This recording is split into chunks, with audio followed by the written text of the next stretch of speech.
In the name of the Father, and of the Son, and of the Holy Spirit. Amen.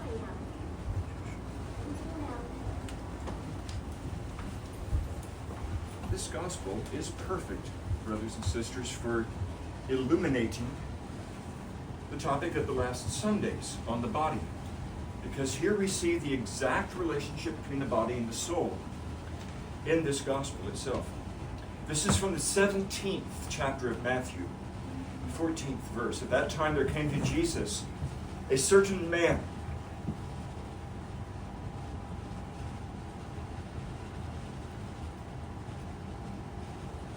coming to a man. For this man is also coming to God. He said, Lord, have mercy on my son. We expect the phrase to be, Lord, have mercy on me. He didn't say that. He didn't ask anything for himself. He just said, have mercy upon my son. I'm here for him. Already things are getting pretty deep in this gospel. This man comes and he's asking mercy, but not for himself. He's making intercessory prayer for his beloved child. His son is in a bad shape. But his father loves him, so there's a lot of hope. So what's up with this son?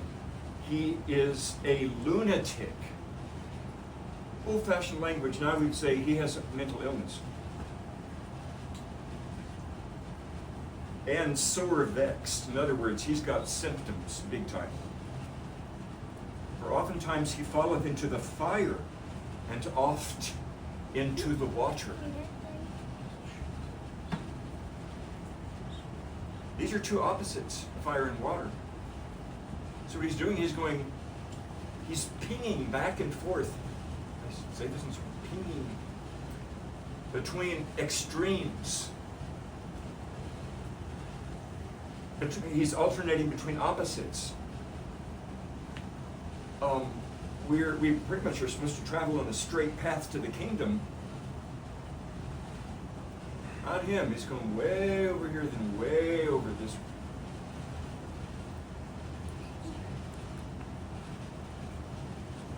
It's like he has no control over himself. Well, because of that creature living inside his stomach. And I brought him to thy disciples, and they could not cure him.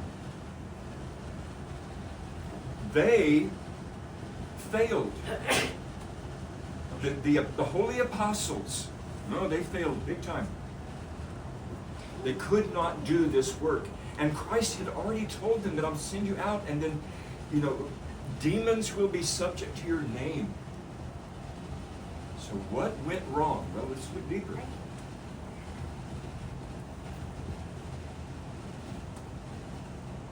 Maybe he was reproaching those apostles, or maybe not. Then Jesus answered and said, O faithless and perverse generation, how long shall I be with you? What about our generation?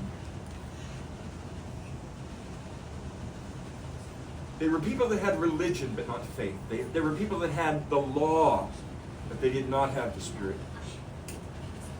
And they were perverse. That simply means that you deviate away from, the path. Perversity means that something has been altered, something has been departed from.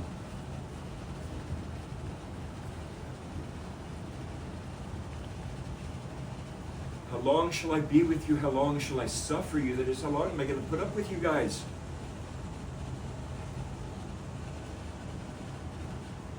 It must not be easy to be God in a human body, walking around among humans that ignore everything you have to say. Bring him here to me. So, that child was there. Jesus rebuked the demon, and he departed out of him. And the child was cured from that very hour. when demons are hanging around us, what exactly is our response to that presence? An evil presence. Some people just get used to it. Other people don't actively fight against the evil one, but servants of God do. They have declared eternal, bitter, irreconcilable warfare against that creature and his servants. They don't get used to it. They don't incline that way.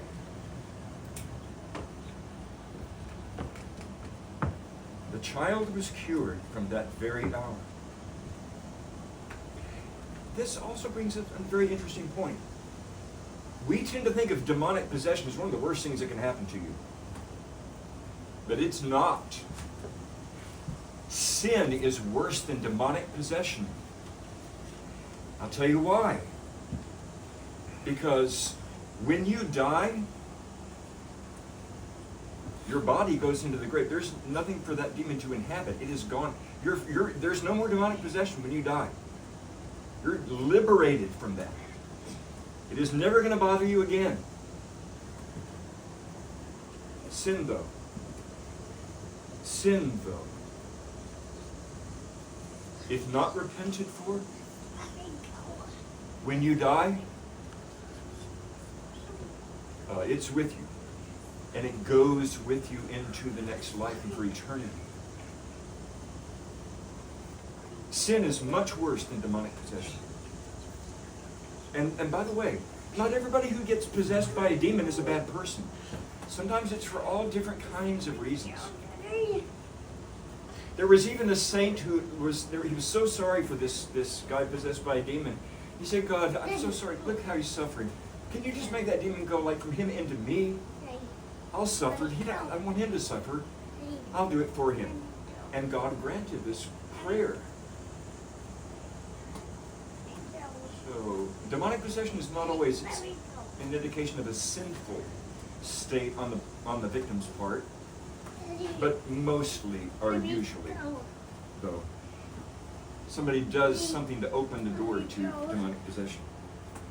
But now we know that demonic possession is not to be as is not to cause us such revulsion as sin should.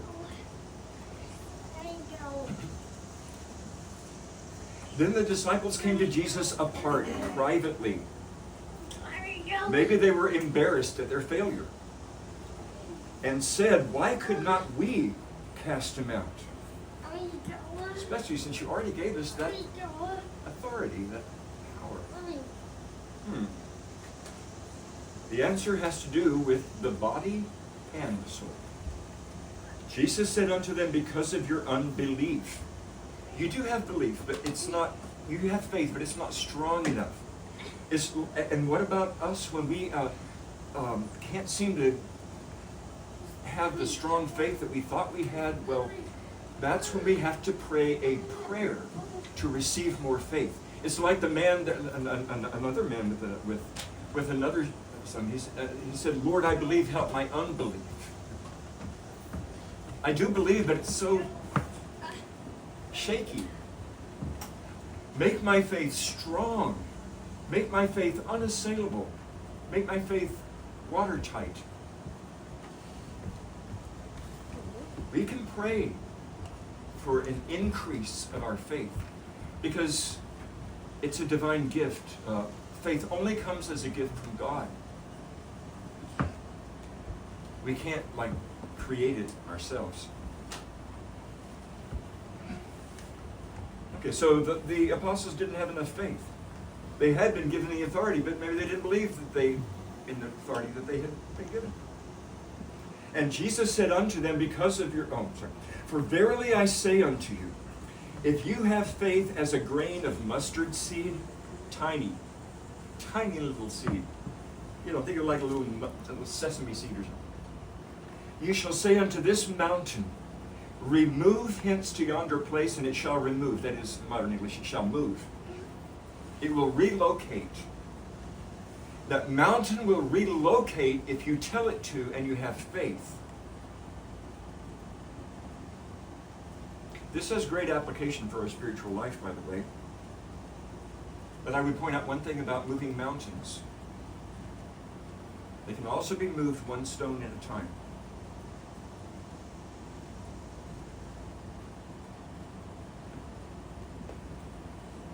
And I must tell you this delightful story from about the year 500.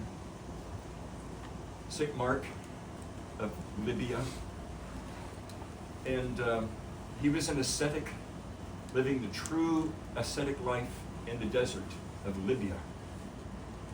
And someone came to him and was asking him, what about this passage where Jesus says, if you have faith and you say this mountain, move over there, it will. I'm sorry. He's asking him about something relating to faith. And then St. Mark told the visitor, reminding him that the Lord said, you have faith. And then they were on top of a mountain at the time, it so happens, and the mountain started shaking and rumbling, and St. Mark says, no, I was just quoting the Lord. Stay put.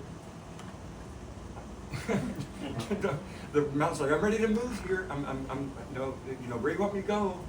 He's like, no, I was quoting the gospel. Okay. And by the way, there have also been saints that told a mountain to move, and it just did. So, so that happened also. St. Mark stopped short. Others completed the act. And nothing shall be impossible unto you.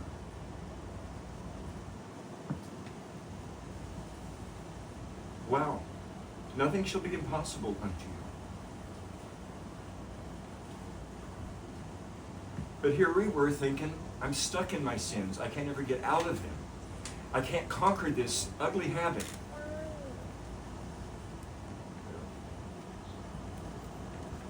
I'll never do it. I just never could. But now the Lord says, nothing shall be impossible for us. Nothing can keep us back. Nothing can keep us down.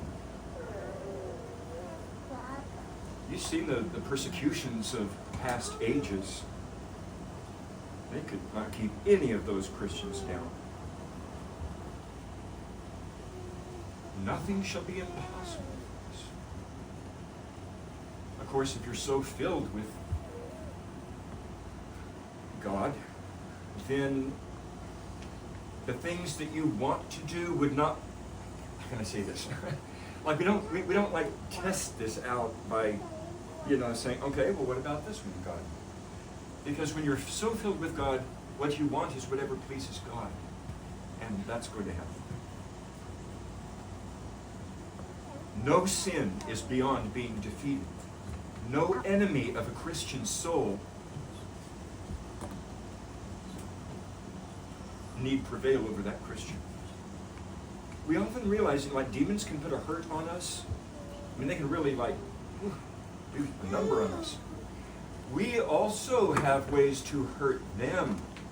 We also can fight back. We can make them regret ever having gone after us. We just always try it again, but they have more reason to be afraid of us than we have to be afraid of them. It's just like, to tell you about a cockroach, like they're more scared of you than you are of them. Same thing with a demon. Don't get all caught up in these demons are so powerful, but they're stupid. Okay. Nothing shall be impossible unto you. How would you behave if you could do anything and knew it? Well, I guess we'll all find out this week as we live our lives. This is very deep. Nothing shall be impossible unto you. And so there is no reason to be discouraged. And there is no reason to be afraid. And there is no reason to give up.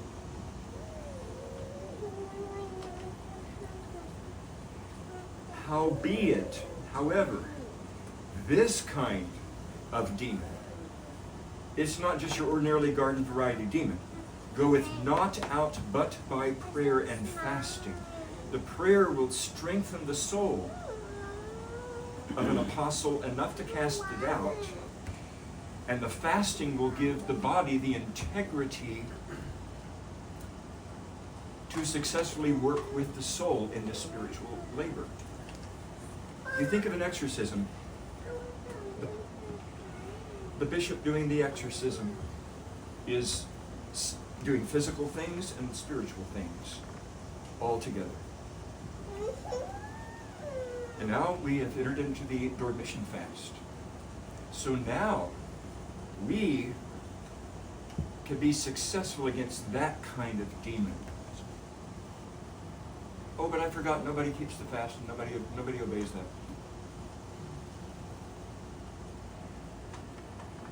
But it is not impossible for even a somewhat lukewarm Christian to keep this fast and to gain these powers that God meant us to have. Okay, so prayer and fasting. How many wings does a bird have? So many birds out there. How many wings? If you pray but you don't fast, you're a bird with one wing. That bird is not going to fly. Or if you have reverse. Some people fast like they say, well, I can keep any kind of a strict diet. Well, they don't have the prayer. It's not a spiritual act. Prayer and fasting must go together, and together that bird can fly up to the heights. And while they abode in Galilee, the Gentile area, or a crossover area between the Gentile areas and the areas of the Hebrews or Jewish faithful, Jesus said unto them, the Son of Man shall be betrayed into the hands of men, and they shall kill him, and the third day he shall be raised again. For nothing shall be impossible.